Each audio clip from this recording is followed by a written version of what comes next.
தென்காசி மாவட்டம் கடையநல்லூர் மாவடிக்கால் பகுதியைச் சேர்ந்தவர் சசிகுமார், சுபாதேவி தம்பதியினர். இந்நிலையில் சசிகுமாரின் தம்பியான பாலசுப்ரமணியன் மேல கடையநல்லூர் பகுதியில் வசித்து வருகிறார். இவர் குடும்ப தகராறில் தனது அண்ணியை ஆபாச வார்த்தைகளால் பேசி கொலை மிரட்டல் விடுத்த புகாரின் பேரில் கடந்த 26ஆம் தேதி போலீசாரால் கைது செய்யப்பட்டார். இந்நிலையில் அவருக்கு உடல்நிலை சரியில்லாத காரணத்தால் தென்காசி மாவட்ட தலைமை அரசு மருத்துவமனையில் அனுமதிக்கப்பட்டுள்ளார். அப்போது கழிவறைக்கு செல்வதாக கூறிய பாலசுப்ரமணியன் தப்பிச் சென்றதாக கூறப்படுகிறது. தற்போது தென்காசி மற்றும் கடையநல்லூர் போலீசார் இணைந்து தீவிர தேடுதல் வேட்டையில் ஈடுபட்டு வருகின்றனர்.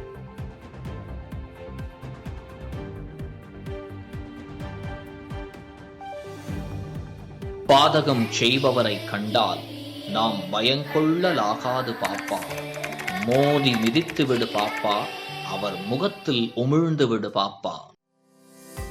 அண்மை செய்திகளை உடனுக்குடன் தெரிந்து கொள்ள இணைந்திருங்கள் இயம்நாடு தொலைக்காட்சியுடன்.